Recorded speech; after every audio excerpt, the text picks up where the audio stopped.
Hello. Welcome to all of our viewers across the world, and welcome back to another week of Your Brain at Work Live. I'm going to give people just a little bit of time to start flowing in. Today, I'm your host, Evan McFalls, stepping in for the amazing Shelby Wilburn while she's out. In this week's episode, we'll be reflecting on the insights and discoveries we've made over the past quarter century with brain-based coaching. Now, before we get to that, we're sending out a big hello to our audience today. All of you registered Zoom participants, as well as our friends streaming across all of our social platforms. Regardless of what platform you're on, tell us where you're logging in from in the comments section. Just as a quick reminder in Zoom, make sure your comments are visible to everyone by changing the setting to everyone for all panelists and attendees. So, where is everybody at?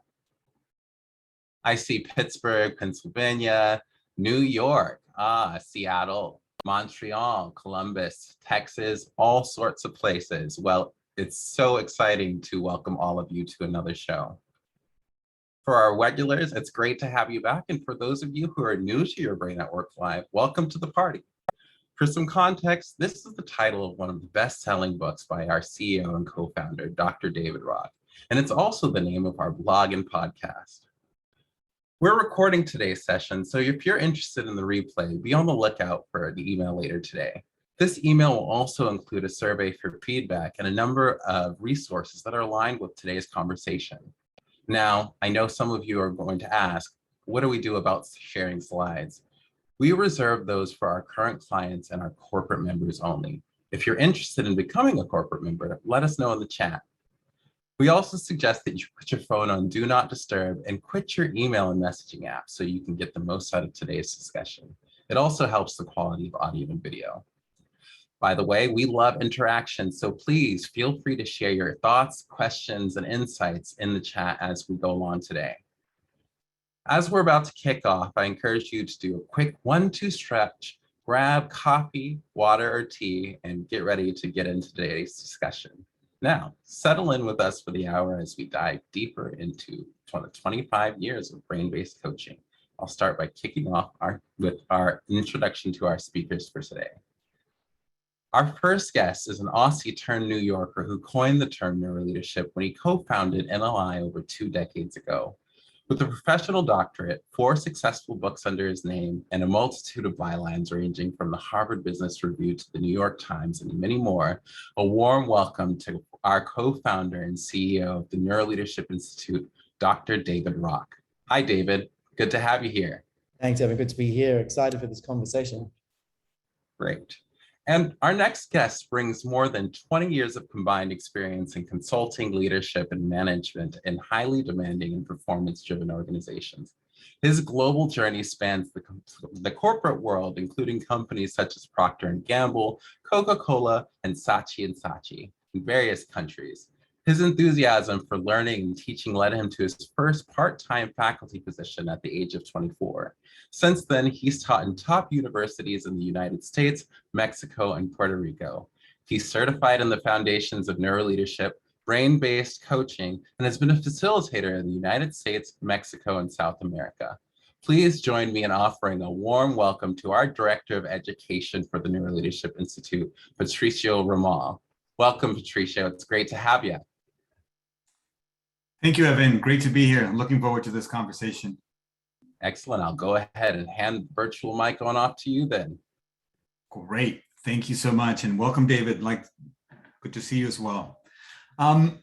Yes, now that Evan was reading the bio and part of the facilitation, I've been with NLI full-time for 6 years now, but my journey with NLI actually started before. Actually started with the program that we're about to discuss today. So this is very dear and near to my heart because that's one, how I discovered NLI, but two, that's how my career into sort of the human development space started. And I was reminiscing back to those days in 2009 when I took the course, and I actually, still have my manual from those days. So, 13 years ago, started with a company. I actually started in the facilitation of the program after I took the program. So had the opportunity to work with David as an assistant trainer in those first few years.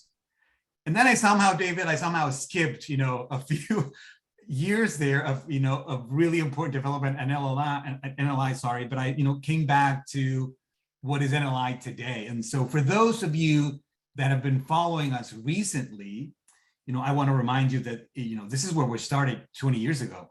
And David, so I'd love to start on that holistic picture first, all these years ago, when did you start to coach?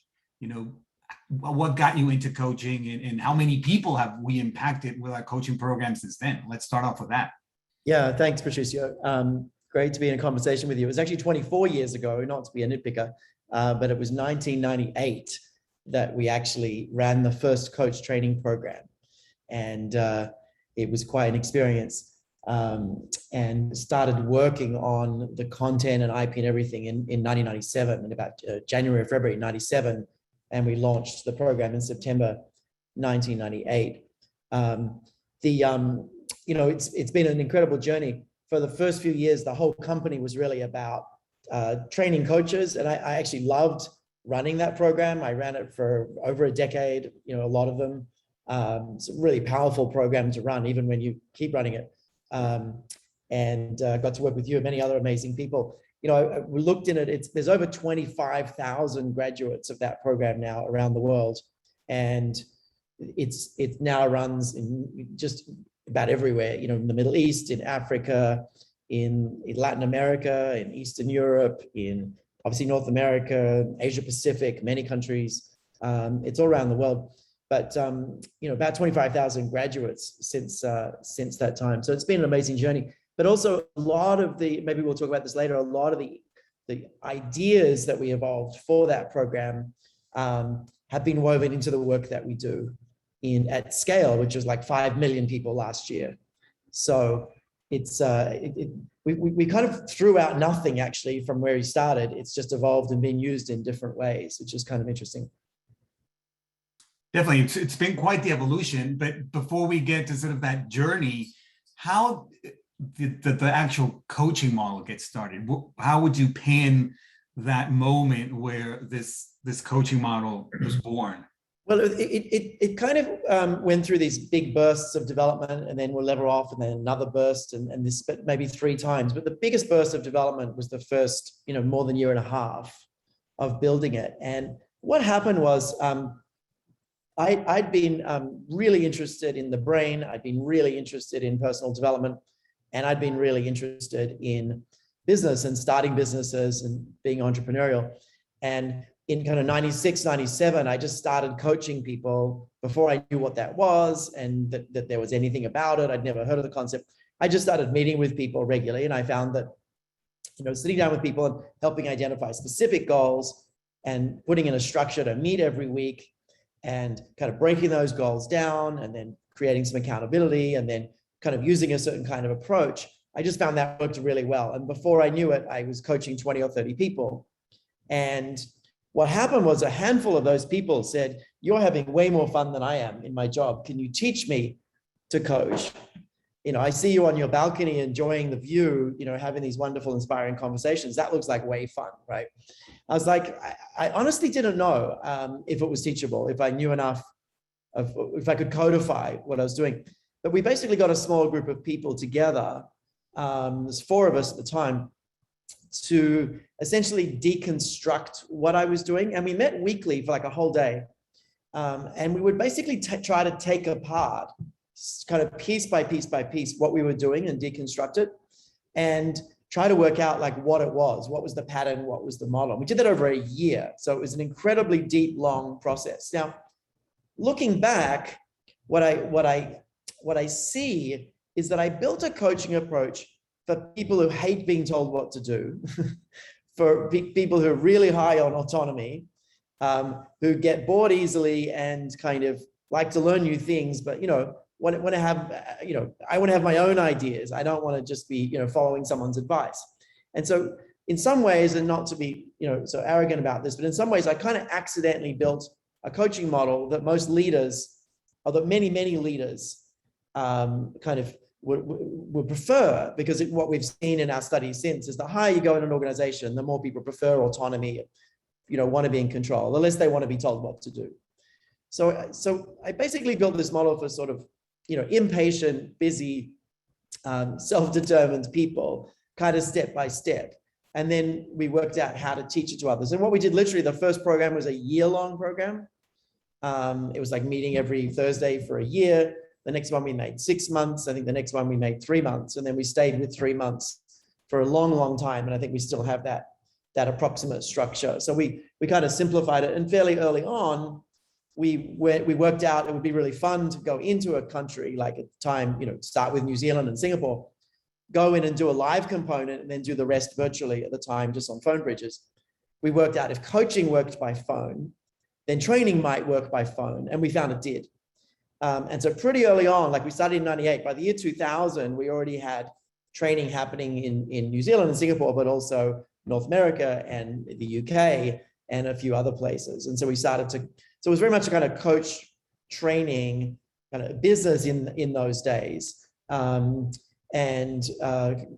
was before we even started working with organizations. So sort of up to about the year 2000, 2001, we hadn't even started working with organizations, but we found that we could teach people to be really effective coaches, and in completely differently to anyone else was doing it. But the way we did it was we basically deconstructed the pathway to successful coaching moments.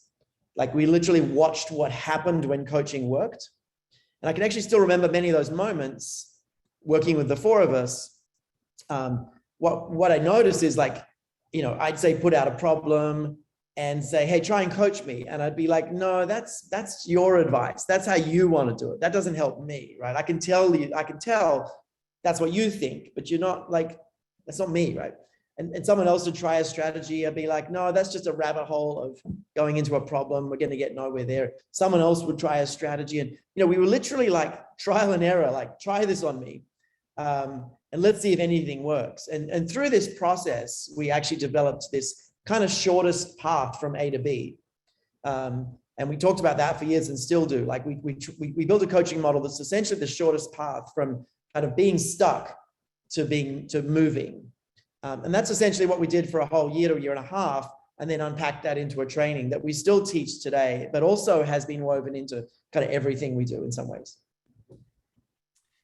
Fascinating, the whole piece around codifying, and I'm thinking about my experience with the program at first, because what you were mentioning at the beginning, a lot of people get into this the coaching organically, right? It's something that you sort of walk into and say, I want to be able to help people. I want to inspire. I want to support. And then you realize, well, what is the best way to do this? Right? What is the best way to get to path A to path B? And during that program, I had one of these moments I call the oh crap moment, right? Which is when you realize you've been doing this wrong for 20 years, right? You've gotten to somehow or not as effectively, right? And so the only other time that's happened is when I bought my really good first knife, right? When I bought my really good first knife, walked into this store in New York, Japanese steel, like beautiful knife, right? And I cut the first thing. I'm like, I've been cutting with dull knives 20 years. And exactly that's the experience I had when I started coaching in our program. I'm like, I've been coaching with a dull tool for many, many years. Now you can still get results, but I think, your point in getting from point A to point B a lot faster is, and especially around coaching executives and coaching people. So I'm thinking, as you get to that point A to point B without telling people what to do, there's a part of insight in there, and there's a role that plays into a big model. So can I get like some of your perspective on what was that big role that there was a moment in the program, but I have to, you just reminded me of something. I took my kids and family at the time to Per Se, which is a high-end kind of tasting restaurant for my 50th birthday a few years ago, and showing my age. And I remember my eldest daughter, who's now 18, Trinity, saying, wow, I had no idea that level of food existed. I always thought, the best food was kind of here, but this is like up here. And I just had no concept at all that there was something different than everything I'd been experiencing, right? It's a weird metaphor, but it's sort of similar. And I think a lot of people have that insight when they do this work, that there's an entire other paradigm that they had missed. And I'll tell you the story of how it came about. So we deconstructed coaching, right? And we'd worked out like the steps involved, and it was working. And this was like maybe like the year 2000, roughly, right? We'd had 2 years of running trainings. We were running, I guess, we were teaching like 100 to 200 coaches a year, which at the time was huge, right? And we had this wonderful venue in Sydney, in Paddington, for anyone who knows Sydney, in 5 Ways in Paddington, right near lovely coffee shops and all this. And I distinctly remember the moment this happened. We set up these exercises that pretty much reproduced what I did in kind of building the model, where someone would be in a group of 4 and one person would say, hey, I have this challenge. Can you guys try and coach me? And we would kind of, people would see what their attempts do and kind of, we had this conversation. So this moment happened where I was the facilitator. I was watching what was going on, and someone went to the bathroom while the person described their problem in the group, right? So it was a group of 4. There's like usually 24 people, so 6 groups of 4. One of the groups of 4, this person had gone to the bathroom, and I was just standing watching them, sort of keeping the group, focused, right? And the person came back, and the coachee, if they call them that, the person trying to be coached, right, said, oh, let me tell you the problem. And the other person, for some reason, said, no, don't tell me the problem. Let me just try and help you and not focus on the problem. And I think it was like day 2 after we'd learned some foundations. And what happened was this person kind of asked really different kinds of questions without knowing what the problem was at all, just knew that there was something, and asked really different questions. And the weirdest thing happened was that within 5 minutes, the person being coached had a really big moment. And I can still actually remember like where they were in the room and like the structure of the room and what it looked like. I don't remember the people's faces, but energetically it was huge, because I saw on this person's face something that became an obsession of mine, and still is. I saw them have a moment of insight. And it was a really powerful moment of insight where the person being coached, like, had this, you see in the cartoons, the big, exclamation point over their head, that eureka moment. It was really clear this person had a breakthrough. And we kind of deconstructed and talked about it afterwards. And I debriefed with my co-facilitators afterwards. We're like, there's really something here. There's something we're missing. And I became obsessed from that point on that the moment of insight was the most active ingredient in coaching, and it was a necessary moment for coaching to really work. So there were other active ingredients, but it was kind of the critical active ingredient. If you think of a pharmaceutical or drug, awful metaphor, but there's fillers and coatings and things that help you digest stuff, but ultimately, you've either got the drug in there or you don't. That helps you with Lipitor or whatever it is. And what I saw is that the insight moment, particularly a strong insight moment, was what really made coaching work. And we actually studied that since many times, and we find the strength of insight correlates to the likelihood of action later across about 500 people. So we got obsessed about insight and obsessed about basically a model that gets fastest to insight.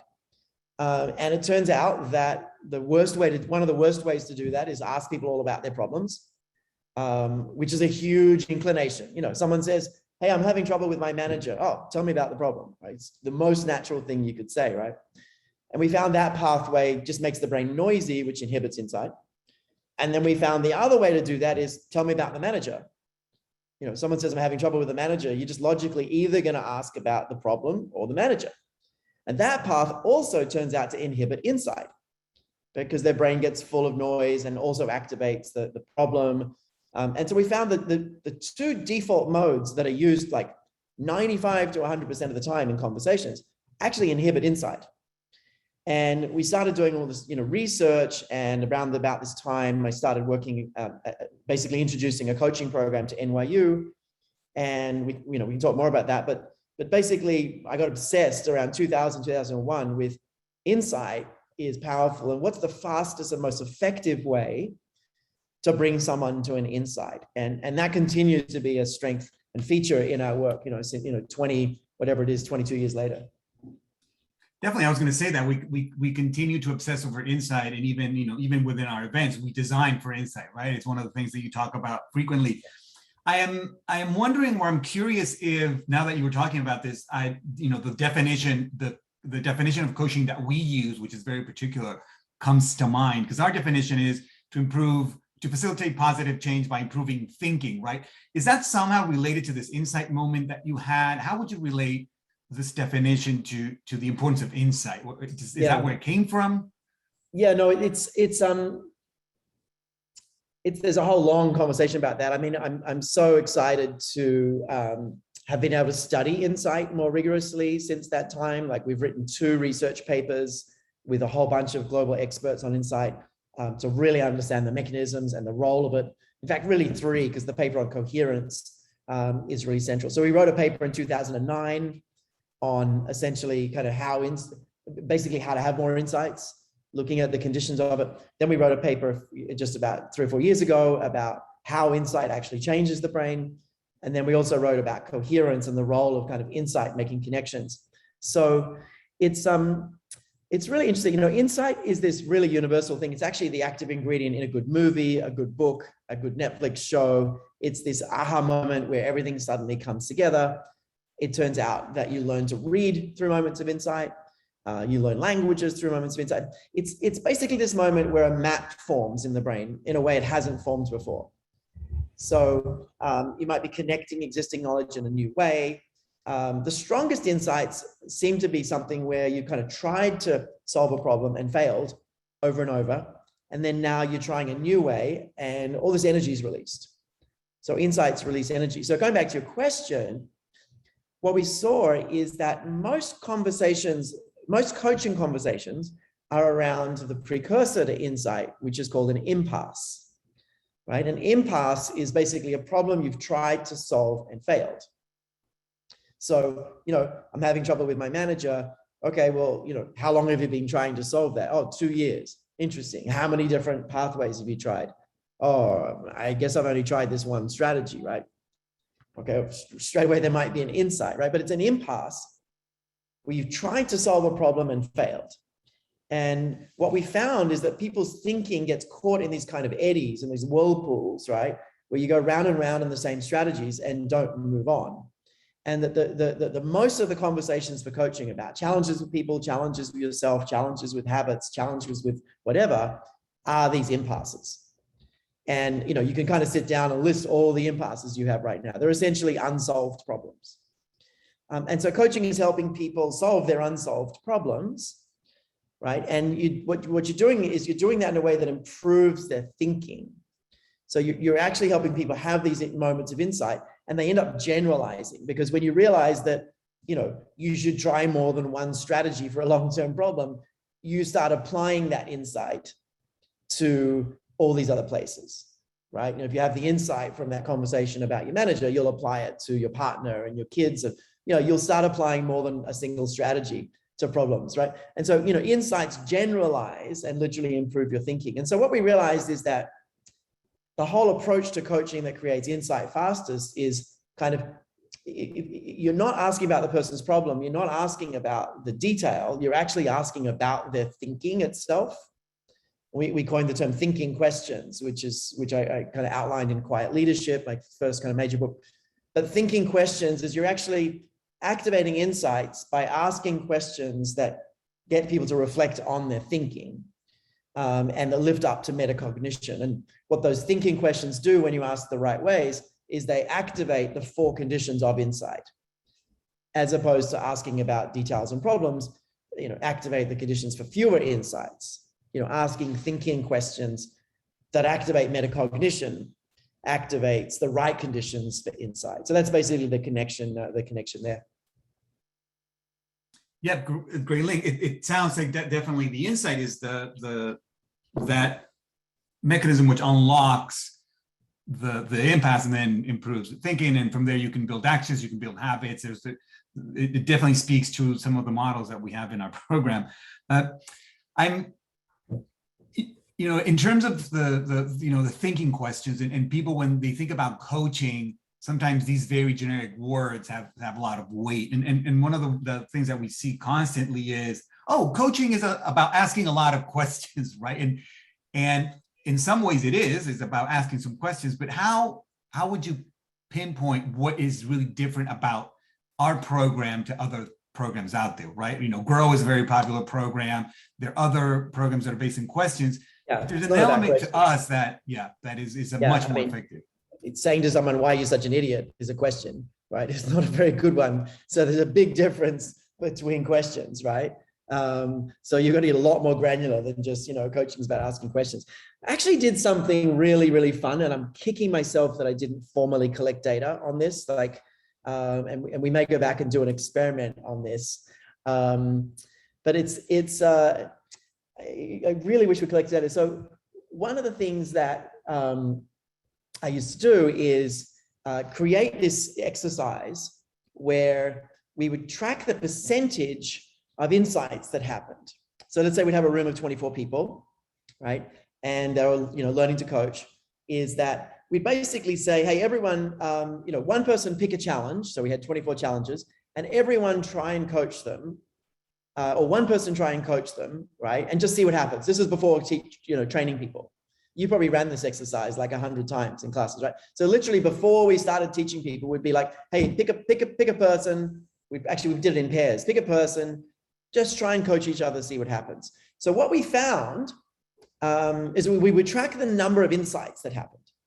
So what we found is that in average populations, that number was pretty low. And people who would come to us, that was slightly higher. But in average population, that would be like 0 to 5%. So in other words, you have 100 people trying to help each other. Like at best, like 5 of those 100 result in an insight. Now, our definition was an insight that's strong enough that the person is almost certain they're going to do something now, right? So an insight that, you know, promotes like a whole new way of thinking that the person really plans to activate. So that was our definition. So normal population is about 5%. People came to us about 20%. So people who came to us generally were more thoughtful and interested in others. That was about 20%. What we found is that when we got groups of people who learned to coach in another way, so sometimes I'd go, like I went to a big bank, went to their training center up in Armonk, had a room full of their in-house coaches. They'd all been trained in different models. We actually got this really consistent number of 50%.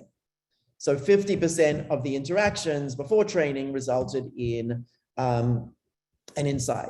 So the spooky thing, and you could attest to this from your experience as facilitator, is that we almost never got less than 75% when we taught people the framework, and we got between 75 and 100%.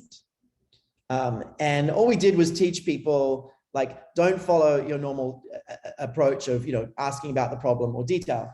You know, ask these kinds of questions and follow what we call the dance of insight, which is kind of a structure for really making sure you're following thinking questions.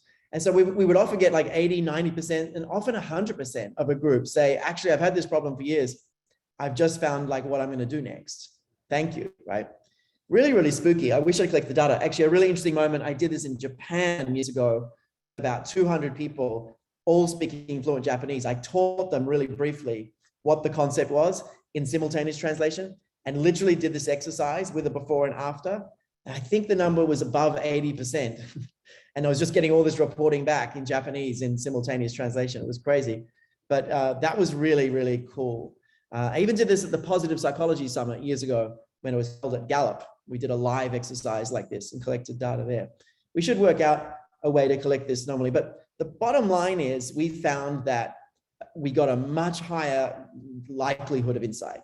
And it was just a better model, including in people who'd been really, really well trained, because generally folks trained in coaching models tended to go into the problem. And they would do it nicely, and they'd have good empathy, and they would have, you know, and it would be helpful, but not necessarily generate insight. So they just had sort of more of a counseling approach, whereas we had more of a, you know, let's find the breakthrough together approach. So that's, you know, that's the big difference. Great, yeah, definitely. We still continue to do that. Every facilitator does that exercise, and it's amazing when thinking about when I did the program, how I'm not able to do this, like get someone into an insight in 20 minutes, and then once you go through the program, go through the model, the second or the third day of the program, you're actually helping, for the most part, people get to insight. Which leads me to one of the questions in the chat is, there's a question around how is insight built over time, right? Is it just that moment of insight where it's in a coaching session, or is insight something that builds on top of the previous insight, right? When you're thinking about how do you actually progress? I mean, they build. So there's this kind of cycle of impasse, insight, action, habit, right? So you got an impasse, there you have some kind of insight, you take an action about that insight to build a habit. Now you've got this new habit, right? And then you have a different impasse, right? And you have a new insight, take new action, have a habit. So there's this whole kind of cycle of impasse to habit that people build on. So if you start coaching someone, week 2 or 3, they might have this big insight about, a different way of relating to their career. But then the next week they're going to take action, and then they're going to start, applying that in a different way. So yeah, there's a lot to say about that, but I think there's some fun other questions to go into. Definitely. In one of the opening questions in a chapter of Quiet Leadership is why, leaders need to care about improving thinking, right? Sometimes leaders and managers see themselves as that problem solver, right? I am the manager, I get paid to problem solve it. But how do you advise, I think, leaders and managers out there to really sort of shift that mindset into, you're really more of a facilitator of insight and somebody that needs to improve thinking? Why is that? Well, let me give some context for sort of that shift. So it's 1998, which feels like an eternity. Like, there's plenty of people on this call weren't born then, I'm sure. Like an eternity ago, right? 1998, just training coaches. About 2001, 2002, some companies, and it was in Australia, some companies in government in Australia said, can you turn our managers into coaches? And at the time we were like, yeah, I guess so, why not? Let's try it. And our first client was actually an organization called Centrelink, which is the Australian kind of social security. We ran these big programs there that were really successful, and some of the most successful culture change initiatives they'd ever done. And we started on this journey of developing internal coaches. And we spent about a decade, well, more than a decade, being the world's expert in internal coaching capability and building these internal coaching programs. So we sort of started with just teaching coaches. Then we went to building internal coaches. And then what we found in this kind of last decade or so is that we needed to kind of strip back some of the big ideas and IP and valuable stuff out of just being in coaching, and work out how to make it accessible to a lot more people. So, and we can get more into that, but a lot of the principles that we learned are now taught to folks in these, distributed learning solutions that model coaching, but scale to 100,000 people in a month. So we've kind of, taken the core ideas and scaled them in completely different ways. But the ideas are still there. But what we know about people managers is that the manager now, and many of you will know this, but the manager now knows a lot less than the employee, right? In a process world where processes are really laid out and the manager's done every job that their team has done, right? Like in a factory, right? Then the manager is the expert of everything the employee does. But in a knowledge era with the amount of change going on, the manager can't be the expert in everything the employee does. In fact, you want to hire people smarter than you that know things you don't know. You need diverse perspectives, right? To solve wicked problems. So the manager can't be giving advice constantly on exactly what to do. They've got to be more like a coach. Now you layer in the pandemic and people unbelievably stressed out. It's not good to be telling everyone what to do all the time when they're stressed out. Now layer in hybrid work and, the manager not seeing all their people all the time and being much less on the court, watching someone work day to day, and actually, on the side, debriefing, like watching, like instead of being on the court, with the basketball team every game, you're like literally watching the replay at the end of the week in snippets. And so now you have to be more coach-like. You have to actually help people with their thinking more versus, have all the answers. So a combination of sort of the stress level and just the nature of work itself, right, being so dynamic, and the sort of fact we don't see people as much, just has made the role of like coaching capabilities so important for managers today. And that's where we are more now. In fact, the first scalable solution we built was called Connect in about 2014, 15. And that was basically taking kind of the central big ideas of creating insight and putting it into like 3 habits you could teach, 5,000 people in a month in some different ways. It was taking the same idea. So that's kind of where we started with the scale journey as well. Before we shift gears sort of towards the principles of coaching weaving into our work now, I was curious about some of those earlier projects that you were inspired by, because I know you and I worked out on some of those, but what were those early projects bringing coaching to organizations that you were really inspired by, that kept you going in this coaching space? No, it was actually, when was it? I think it was 2005 that we did a partnership with NYU. I helped them build a coaching program. We put our stuff in there. It still exists, although very different to what I built. I went on faculty there, and through that partnership, we started working with big US organizations. And we ran 3 really meaningful projects in North America or globally that we still have kind of relationships with a lot of those people, and they're really powerful. One was with a company that became famous years later for the wrong reasons. It was AIG. And we ran this amazing program with the top leaders of one of their divisions. And the fun thing was that we measured the return on investment using really hardcore ROI processes. And we actually found, using a whole like really rigorous approach, 17-to-1 ROI on the coaching program. Now, we thought automatically that would mean everyone in the world would want to buy from us, because, the average ROI from a, IT project is like, 10% of that.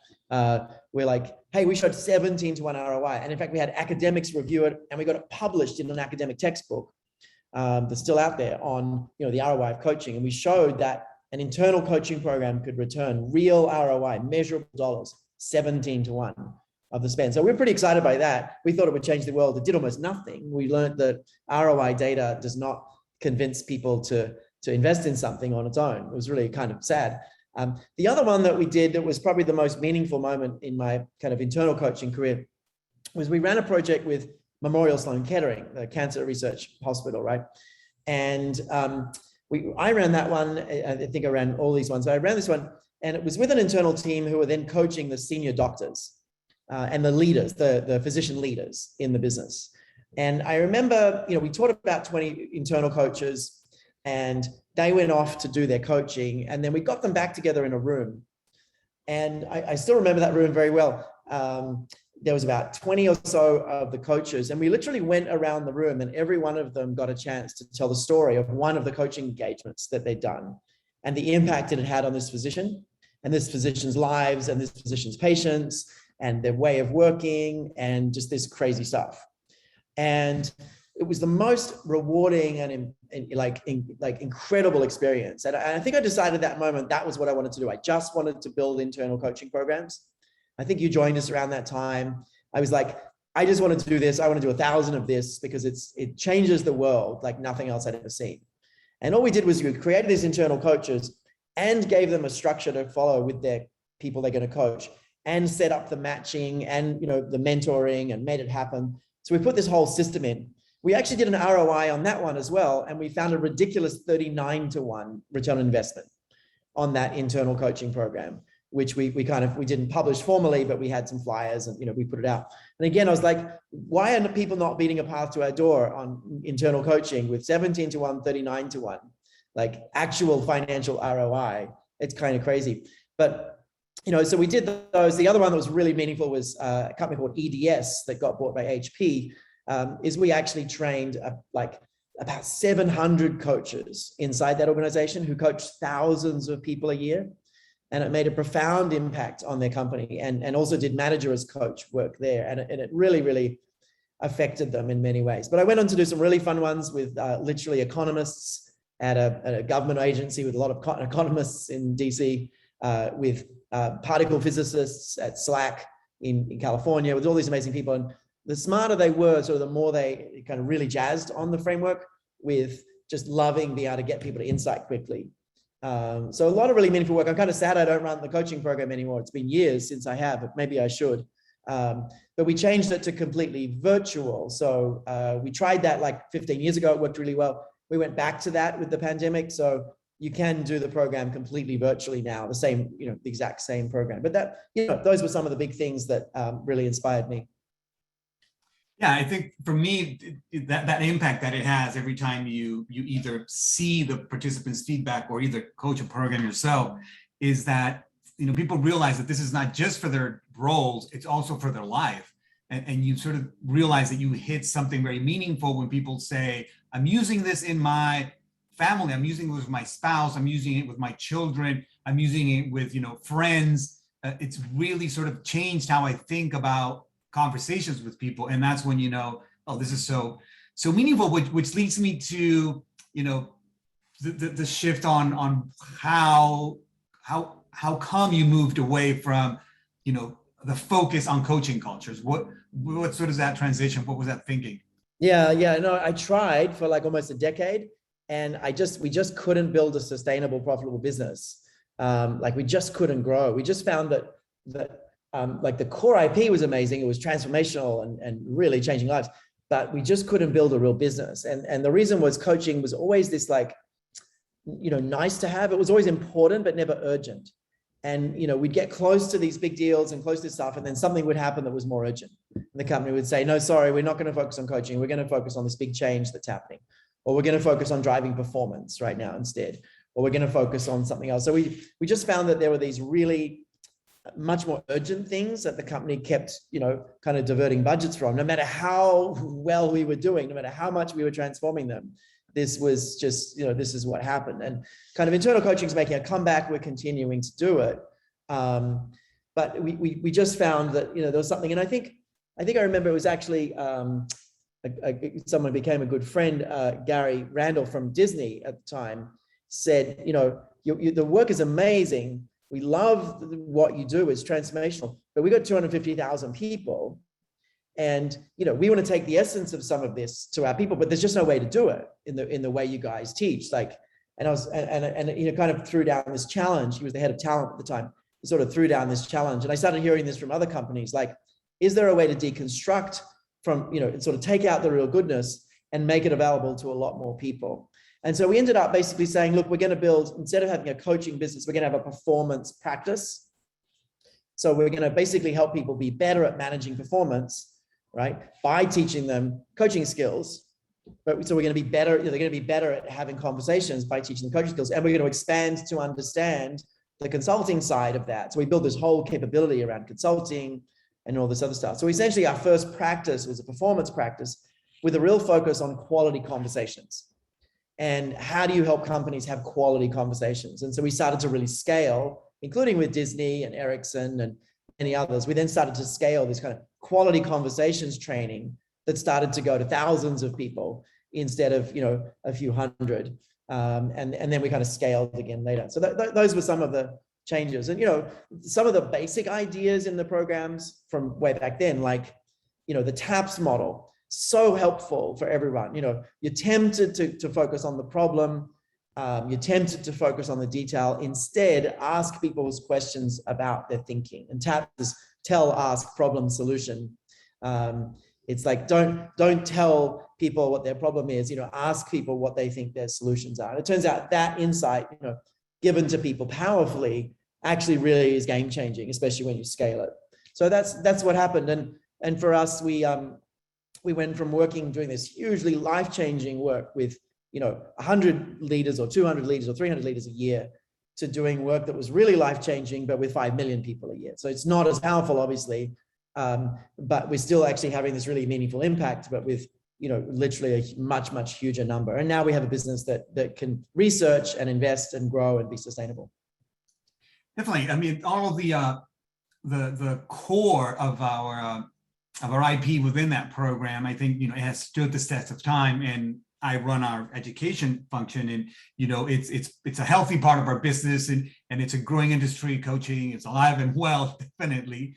But I think to your point, maybe we can during this last maybe 10 to 15 minutes transition into how do you see these principles of all of this learning around coaching weave into the scale work, right? Because basically what you're saying is we switch from really having small impact to huge impact, right? We wanted impact at scale so that it was meaningful, but somehow we brought this IP and we weaved it in. How do they weave in Yeah, let currently me today go at back a E13? step to answer that question.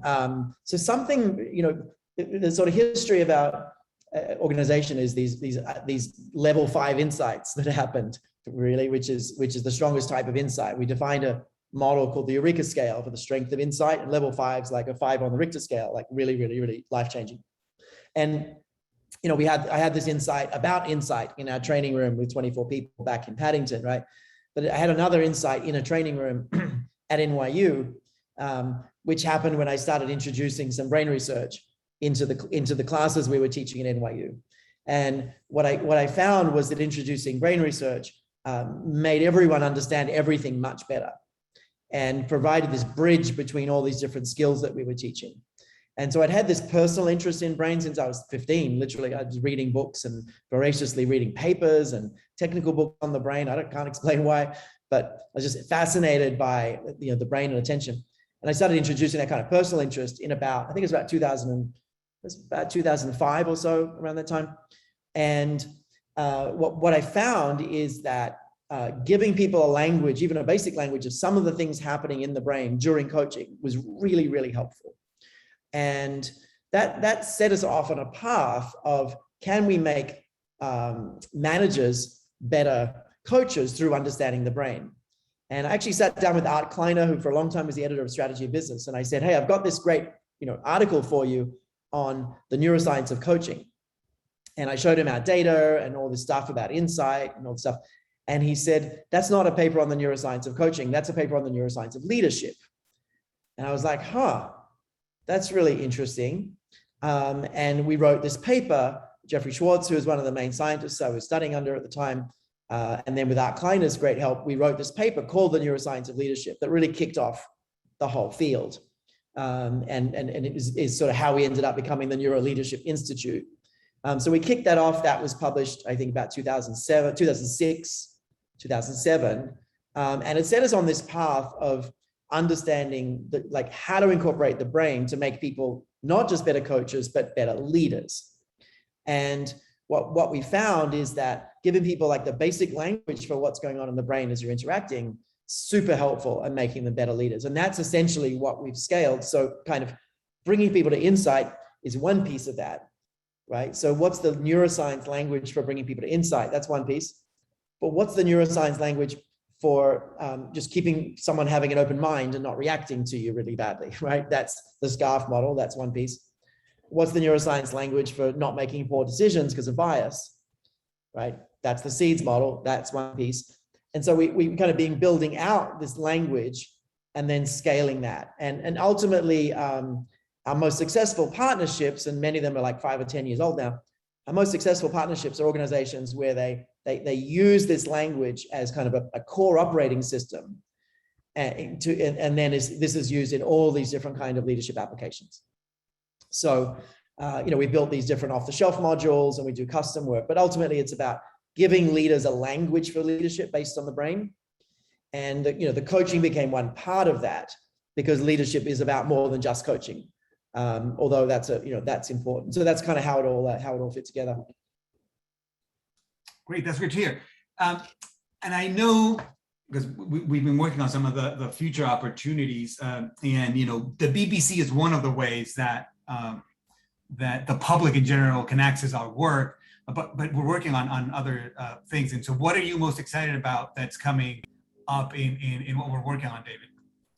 Yeah, so, you know, in 1998, we were 100%, you know, coach training. By 2005, we were kind of 80% coach training. We're now like 90% working with 93% working with organizations. So we still do the coach training program, and now it's virtual. You can do it anywhere in the world. And I think it starts roughly once a month. It's a fantastic program. The participants are a mix of internal practitioners and companies and external folks. It's still an amazing program. We get exceptional feedback, but we realize there's people wanting other things. We built a program called the Certificate in the Foundations of Neuro Leadership, which is giving people a 6-month walkthrough of the deeper neuroscience of leadership. So if you're a change practitioner of any sort, you're a facilitator, coach, manager, leader, instructional design, anything, it's fantastic. Fantastically helpful to go through this program. So it's a 6-month online program. It's been online since the start. that gives you access to the deeper research behind our work. The other thing which we're just launching, and it was originally launched in June, we pushed it back to September for a bunch of good reasons. But this one is only for internal practitioners, so people inside organizations, just because of the way it's structured. And this one, we're still debating the name, but it's essentially a 3-month program for DEI practitioners to really build a deeper understanding of the science and the practice of building a DEI practice. So we'll have about 30 participants in that program from many amazing organizations, essentially collaborating together for 3 months to walk through the deeper science of DEI. After that, we'll probably do a version for performance, for people running performance practices, and then we might do one for heads of talent and learning. So ultimately, we'll probably have 3 different suites of these programs that give folks a chance to dive deeply, and maybe someone from my team can put the link into that program as well. It's currently called the DEI Masterclass. We're debating the program name. So there's kind of 3 different things that are available as individual contributors, or 2 things as individual contributors and 1 as an internal practitioner as well that you can access. I see we should wrap up in a couple of minutes. I just do see one question I'd love to answer from Elizabeth. And level 5 insights are life-changing. If you're a facilitator of a really powerful program, you're doing amazingly in like a really powerful, intense, long program. You're doing amazingly if you get like a third to a half of the group having a level 5 insight. The level 5 insight is one that changes everything. Level 4, if you're a facilitator, change agent, author, writer, screenwriter, whatever, you really want level 4 insights. They're the big motivating moments that we remember for years. Level 5 insights you remember forever. Level 4 you remember for years. Level 3 is kind of nice. You might remember for weeks or months, but it's something you're with some implications. Levels 2 you hardly remember at all. They come and go. And level 1 is the feeling of an insight coming. It's just the Eureka scale. So level 5 insights are pretty rare. It's really hard to have level 5 insights with any baseline of stress. You need a really open mind. You need calm, and ultimately, the leader starts a meeting, it creates a threat response in the team before saying anything. So the leader of any team, in person or virtual, needs to work really hard to send positive signals that turns down threat responses to maximize the possibility of insight, and ask more thinking questions and lift people's thinking up. So, the team leader, can do a lot in terms of sending these positive scarf signals. Someone mentioned scarf in there. So these positive scarf signals that kind of increase the chance of insight. Ultimately, when we run a big custom leadership program, we end up teaching people how to kind of, as leaders and managers, how to create this toward state with people, how to facilitate insight, and how to really get people into action. Those are kind of 3 really core skills that make you a much, much better communicator, leader, parent, partner, everything. Create a toward state, facilitate insight, enable action. Kind of becomes a little bit of the mantra as some of the things that you learn. But we probably should wrap up. It's so wonderful to revisit some of these stories and the history. I hope this has been interesting to you and kind of helpful to you. Before we wrap up, can we just throw the poll up for folks who want to jump off, get to the next thing? Let's throw the poll up so we know how to help you. And Patricio, any other questions that you want to cover, or anything else in the chat there? There was one final, there's usable questions, but I think I can sum it up to the difference with the other approaches, right? And I know some of people were reacting to these quality conversations, and how do we actually define those, quality conversations versus crucial conversations and other things that are out there. I'd love to get your final thoughts on that before we close. Yeah. There was an organization I was talking to recently who will remain nameless, but they're talking about rolling out crucial conversations. And no offense to the crucial conversations people, but it's a 7-step complex model that kind of does something similar to something we can do in 3 steps. And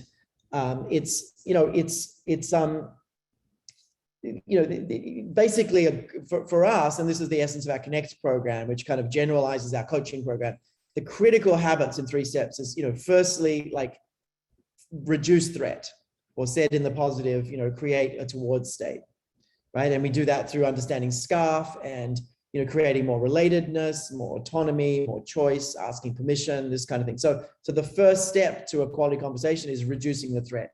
The second step is facilitating an insight. And the third step is really doing all of that with a growth mindset. So you're helping people grow and learn, not just kind of justify. So you can reorder those steps in different ways. We've tried it different ways, but ultimately a quality conversation is one where, you're trying to help someone who's stuck and they get unstuck. And we continue to find the role of insight is really, really, central in that process. So, to wrap up or summarize, right back in 1997, 1998, Lisa Rock and I were like building this literally week by week, trying to deconstruct what happens in a conversation that really moves people, right? That makes people smarter, makes them, unpack problems.